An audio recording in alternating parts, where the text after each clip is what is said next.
shilkii diyaaradeed ee maalintii axad ee toddobaadkan ka dhacay dalka Itoobiya oo ay ku dhinteen 157 qof oo isugu jira rakaab iyo shaqaalihii diyaaradda waxa uu mar kale shirkadaha diyaaradaha iyo hay'adaha qaabilsan duulista hawada xusuusiyey muhiimadda badbaadada diyaaradaha iyo hawada sare ee ay marayaan.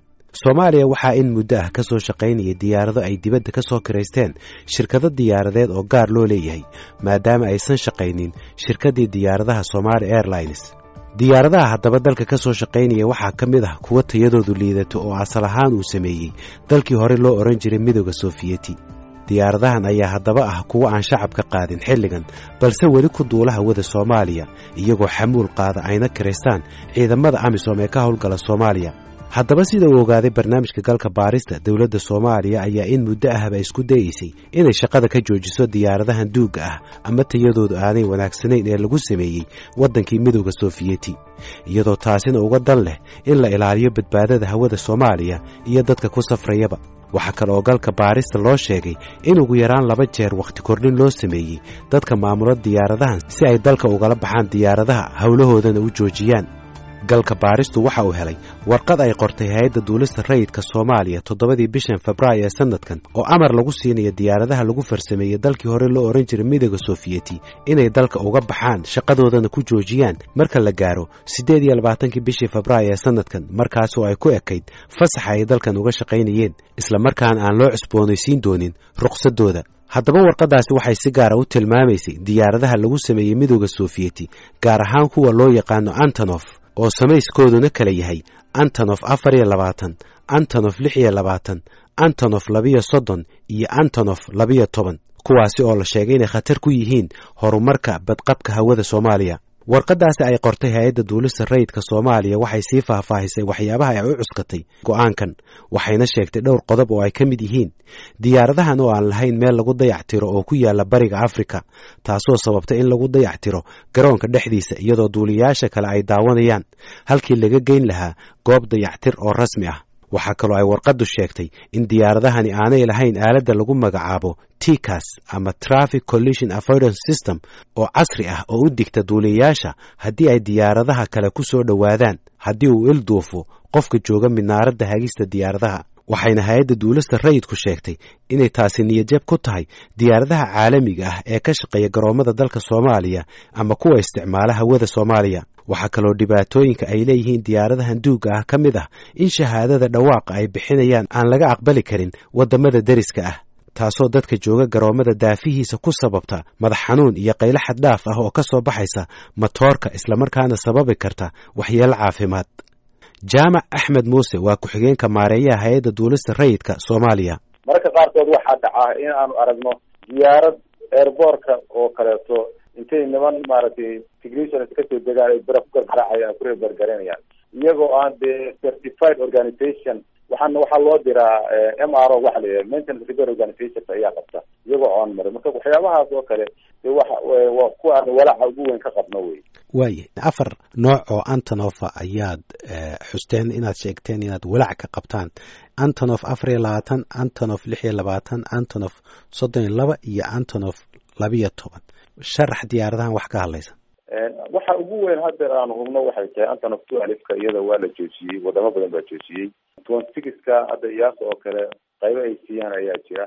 marka waa waxyaabaha aan hadda baaritaanka ku wadno oo kuwaas waxay tahay adeer yani communication baan waxaan la lahayn in aanu xaqiijino ICAO database-keeda iyo iyaasa. marka weli ma aanan karin waxa update soo kale ah iyo laakiin Antonov 2 oo kale already waa suuqa ka baxday.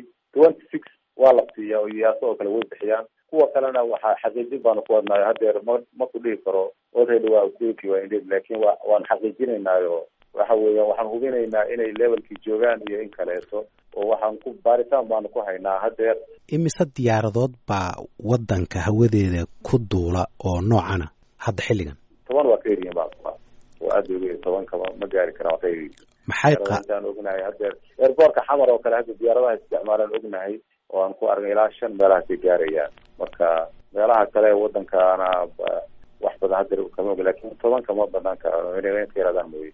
noocee weeye marka ma 12 shantaasi mise waa 24, 26, waa xamar joogaa waa inta waa 26 iyo 12.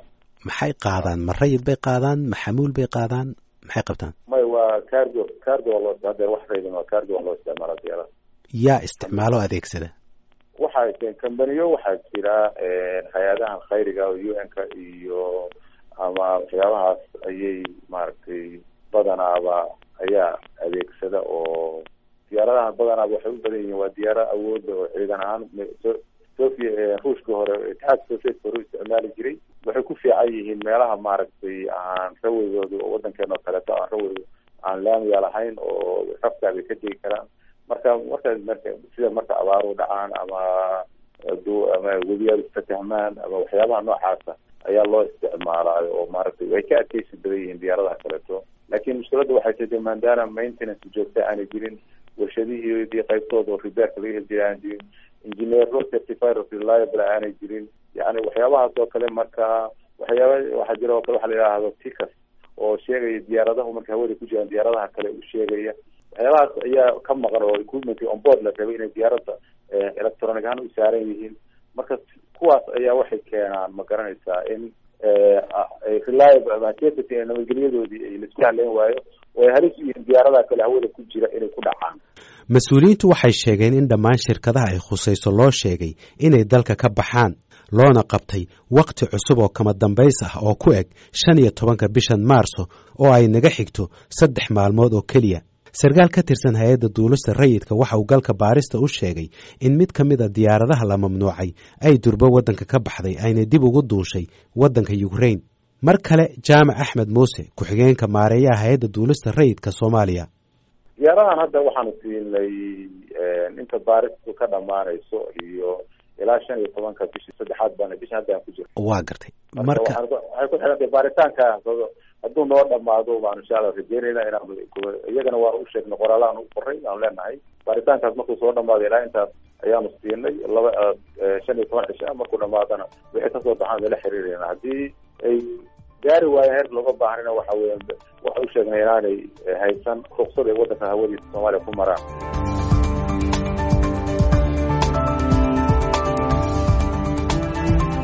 Soomaaliya waxaa ka shaqeeya shirkado badan oo gaar loo leeyahay oo isku xira Soomaaliya iyo wadamada kale ee caalamka. diyaaradaha caalamiga ee waaweyn waxaa ka mid ah Turkish Airways, Ethiopian Airlines iyo Kenya Airways. waxaase iyaga ka hor waddanka ka jiray muddo 10 sano ahna u soo adeegaya dadka diyaarada ay soo kireystaan shirkado Soomaaliyeed, kuwaasi oo u badan diyaaradaha lagu sameeyay galbeedka, gaar ahaan diyaaradda Boeing, sida ay sheegeen mas-uuliyiinta diyaaradaha Soomaaliya. haddaba maadaama ay shirkadahan soo kireystaan diyaaradaha waddanka ka shaqeeya, sidee ayay isaga hubiyaan tayadooda? su-aashaasi waxaan hordhigay Xasan Xaashi Maxamed oo ah guddoomiyaha ururka shirkadaha diyaaradaha Soomaaliya. diyaarad markaad soo kireysanayso kondishiinaha jira, diyaaraddu certificate fara badan oo dhowr iyo 10 ah oo certificate waliba uu qayb ku aadan yahay ayay leedahay. marka aada qiimaha ku heshiisaan kambaniga aada diyaaradda ka qaadanayso, waxaa la kontaroolaa dokumentigeeda oo dhan. markii dokumentigeedu okay uu noqdo ayaa la kala kireystaa. intaa kaliya kuma xigee markii ay dalka timaado hay-adda duulista hawada inspection iyaguna ay ku sameeyaan, oo markii la kontaroolo markaas kadib ayay shaqadeeda qabsataa.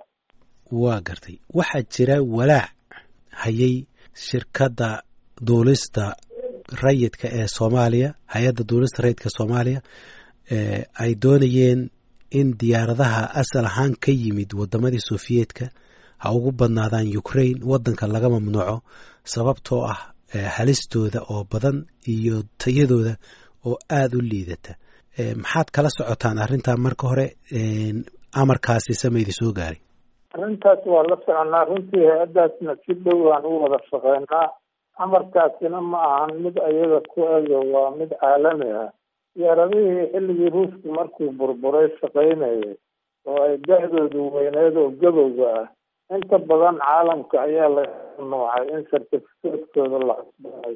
marka shirkada oo caalamka laga diiday, maadaama aviationka uu soo kabanayo, iyaguna wixii maaragtay caalamka laga diiday waxay rabaan in ay iyaguna yareeyaan si khatarta ka imaan kartaa ay meesha. waxaa la doonayaa hay-addan duulista iyo saadaasha hawada inay soo gaarto heer caalami ah. marka diyaaradaha ay maamulaysaah waa inay noqdaan standardkii loo baahnaa. marka sababahaas oo dhan ayaan loo isticmaalin diyaaradahaas in baasinjar la saaro. waaya marka diyaarad ruushku leeyahay nooc kasta aba ha ahaatee yaysanba antonof ahane ood isticmaashaan may jiraan? ma jiraan tootali ma jiraan. diyaaradaha aan isticmaalno waa diyaaradaha reer galbeedka. xasan xaashi maxamed waxa uu ii sheegay in diyaaradaha ka shaqeeya waddanka oo gaadhaya ilaa 10 diyaaradood ay adeeg muddo dheer u soo fidinayeen dadka Soomaalida ee safra. burburku markii uu soo bilowday oo ay Somali Airlines meesha ka baxday waxaa bedelay dad isxilqaamay shirkado ay sameeyeen oo runtii qayb weyn ka qaatay xaaladii adkeyd iyo marxaladihii dalka uu soo maray qallafsanaa in ay caalamka iyo dalka isku xiraan iyo gobolada dhammaantood intaasba inay isku xiraan. sida iyagu isku xilqaamay ayaa jiray, waana garan kartay waktigii markaas jiray sidii lagu shaqaynayay iyo amnixmadii jirtay. example masalan muqdisho haddaan kasoo qaadno, markii garoonku uu xirmay garoomadii Balidoogle, Lambar Konton, Iseley, garoomadaas ayaa dadka laga qaadayay si maaragtay gobolada kale iyo internationalka labadaba loogu xiro. marka marxalada adkeyd way soo mareen, marxaladihii kale oo dib u heshiisiinta way soo mareen oo shirarkii Djibouti iyo meelo kale lagu qabanayay ayadana way kasoo qayb qaateen. waxay kasoo qayb qaateen oo kale ganacsigii dalka ka jiray oo iyagu ay u ahaayeen xawilaad iyo bangi iyo wax walba oo lacagaha intayada lagu qaamay ayaa badeecada lagu soo iibsanaya. waxay kaloo kasoo qayb qaateen shaqaabo xiliyadii adkaa oo aan dalka shaqa ka jirin. waxay kasoo qayb qaateen isku xirkii gobolada markii burburkii wadooyinka iyo colaaduhu ay aseeyeen. gobolada ina way isku xireen oo dhanna way isku xireen.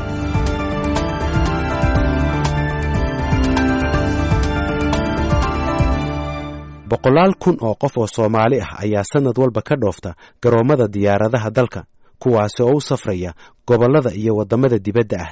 garoonka magaalada Muqdisho oo kaliya waxaa sanadkii 2017 isticmaalay ugu yaraan 5 milyan qof oo ah dadka safraya, sida ay sheegeen mas'uuliyiinta diyaaradaha. Ibrahim Abikar Nuur waxa uu hore uga soo mid ahaa duuliyaashii diyaaradaha Soomaaliya. waxa uu leeyahay hawlo badan ayaa u dhiman dawladda Soomaaliya iyo mas'uuliyiinta duulimaadka rayidka si kor loogu qaado badqabka hawada Soomaaliya. horto diyaarad markay kormarayso agreement yaa lala galaa FIR kaas macna flight information region ka markay soo gasho Soomaaliya waa in agreement la sameeyaa, service loo qabtaa, lacag la charge gareeyaa, diyaaradda nooceedii waxeedii kulli la controlaa, logbookskeedii waxeeda la fiiriyaa oo hadhow diyaaradda iyadoo hawada maraysa cilad inta timaado wadanka kusoo dhacda khasaaro culus geysa maaragtay waa dhibkeeda leedahay. mararka qaarkood waxaan isleeyahay tababarkii la rabay iyo qalabkii la rabay iyo waxaan annagana ma hayno, dabagelkeedii iyo awoodeedina ma hayno. oo hay-ado waxaa loo baahay regulatory oo arrintaas sameeya. hadday wax dhacaanna baara sida maaragtay hadda Mareykanka oo kale NTSB National Transportation Safety Board oo kale markii cilad ay dhacdo isla markiiba baaro wax allaala wixii diyaaradda iyo shirkadeeda iyo cidda ku duuleysay iyo cidda saxiixday in maaragtay duusho release ka samaysay ayaa loo dabagalaa. marka waxaan u malaynayaa aniga Haruun markaan isku dardaro cabirkayga wax badan ayaa maqan. diyaaradahaasna waxaa loo baahan yahay inay kasoo baxaan waajibaadkii. waa gartay ka waran diyaaradahan 20-30 sano lasoo isticmaalaya tayadooda maxaad ku qiimeyn leh? diyaaradda markasta waxay ku xiran tahay horto sidii check loo sameeyo. waxaa jira check badan, check A, check B, check C. checkga marka waxa waaye markii la gaaraba ilaa diyaaradda ay duushay ilaa muddo saacado kasoo qaad ilaa 3,000 oo saac 2,000 oo saac markay duusho kale waa in maaragtay qalabka qaarkood laga bedelaa. instrumentyada qaarkood oo diyaaradda ku jira oo pilotku uu isticmaalaya qaarkood way dhaceen waa in la bedelaa, qaar kale cusub la geliyaa.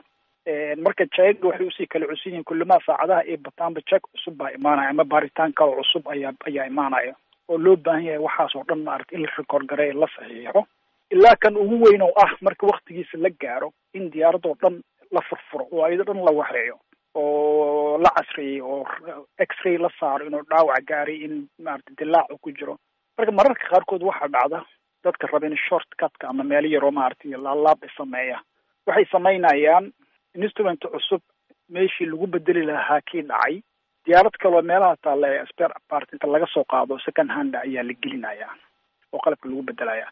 marka dabagalka intaa la eg, awoodda intaa la eg iyo aqoonta intaa la eg waxaan qiyaasaa weli waddankeeniisa.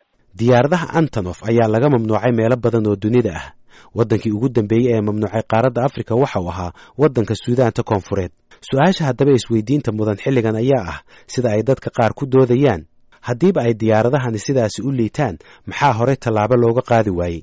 Ibraahim Abikar Nuur ayaan weydiiyey dhibaatooyinka ka iman kara diyaaradaha duuga ah ee aan dayactirkoodu wanaagsanayn. wallahi dhib culus ayaa ka imaan kara. aniga mar waxaa jirtay aan marayay waddanka gudihiisa oo maaragtay aan kasoo duulay 2 garoon oo isla waddanka gudihiisa ah. diyaaradda gudaheeda waxaa ku duulayay niman dhinaca kiimina ruush ahaayeen inay Ukraine ahaayeen ma aqaan. dawladda markaad fiiriso hataa 70 ku dhow. baylotadana waxaa loo baahan yahay ilaa iyo qofka markuu 62 hadduu fiican yahay oo ilaa heersar uu yahay 63 64 uu jaak ka fariista diyaaradda. niman odayaal ah oo shaarka u furan yahay oo da'dooda qiyaasaysa 70 ayaa intaas ka soo baxa diyaaradda soo maray lagu yiri bayloto waaye. marka waxaad arkaysaa meesha horta quality-ga duuliyaashii waxa ay jeegreentooda iyo waxooda inaysan jirin.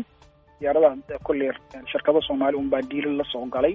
diyaaradaha ay keenayaan waa diyaarada mararka qaarkood maaragtay airline-nada inta ka soo baxeen suuqa la iska soo geliyo markii horeba sii liitay. marka hadday isqabsato diyaarad markii horeba maaragtay tayadeeda sida ay ahayd iyo pilot oo diyaaradii airline inta ka soo fariistay ilaan muddadii ka dhacday sanadkii waqtigii retirement-ii uu gaaray marka kuwan ku duulay passenger qaadaay iyo anigoo regulatory aanan lahayn arrintaa waxaa loo baahan yahay in looga fiirsado.